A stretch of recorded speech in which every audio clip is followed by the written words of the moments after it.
পরিবারের কেউ আপনাকে দাম দেয় না, আপনার কোনো কথাকে ভ্যালু করে না, কোনো আলোচনায় আপনাকে ডাকে না, তাহলে এই ভিডিওটি অবশ্যই আপনার জন্য। বন্ধুরা, এমত অবস্থায় মন খারাপ না করে এই 5টি কথা মনে রাখার চেষ্টা করুন।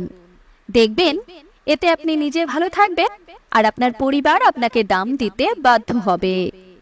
নাম্বার 1, আপনি তাদের দাম দেওয়ার অপেক্ষা না করে টাকা রোজগারের দিকে বেশি মনোযোগী হন। আপনি যত বেশি টাকা চিনবেন তত বেশি লোকে আপনাকে চিনবে। আর যার পকেটে টাকা থাকে তার ফালতু কথাও লোকে মন দিয়ে শোনে। নাম্বার 2, পারিবারিক কোনো আলোচনার আসরে যদি আপনাকে না ডাকা হয় তাহলে গায়ে পড়ে সেই আসরে যাবেন না। তারা আপনাকে বা আপনার মতামতকে গুরুত্বপূর্ণ ভাবে না বলেই কিন্তু আপনাকে ডাকেনি। সুতরাং সেখানে আপনার অবাঞ্ছিত হস্তক্ষেপ আপনার পরিবারের লোকেদের বিরক্ত করতে পারে। নাম্বার 3, ফ্রিতে কখনো কাউকে কোনো উপদেশ দেবেন না। চোখের সামনে যদি আপনি দেখেন আপনার পরিবার কোনো ভুল সিদ্ধান্ত নিয়েছে এবং এর পরিণাম ভালো হবে না, তাও বুকে পাথর রেখে চুপ করে থাকুন, থেকে শিখতে দিন। তাছাড়া মানুষ ফ্রিতে কিছু পেলে তার মূল্য দিতে জানে না। তা সে উপদেশ হোক, সাহায্য হোক, জামা কাপড় হোক, খাবার দাবার হোক বা অন্য যে কোনো কিছু।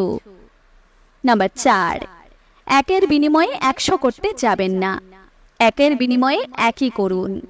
মনে রাখবেন, পরিবারের যে সদস্য খুব ইমোশনাল হয়, না চাইতেই যে নিজের সমস্ত উজাড় করে দিয়ে দেয়, যে নিঃস্বার্থ হয়, সেই কিন্তু সবচাইতে বেশি লাথির কাঁঠাল হয়।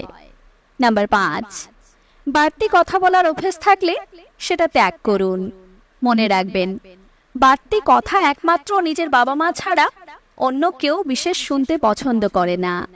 অনেক ক্ষেত্রে বাবা মাও বিরক্ত অনুভব করে। আর তাছাড়া দরকারের চেয়ে বেশি কথা বললে আপনি ব্যক্তিত্বহীন প্রমাণ হবেন এবং আপনার কথার কোনো দাম থাকবে না। তাই কথা কম বলুন। মনে রাখবেন, কথা কম বলা লোকের থেকে কথা শোনার জন্য লোক পাগল থাকে।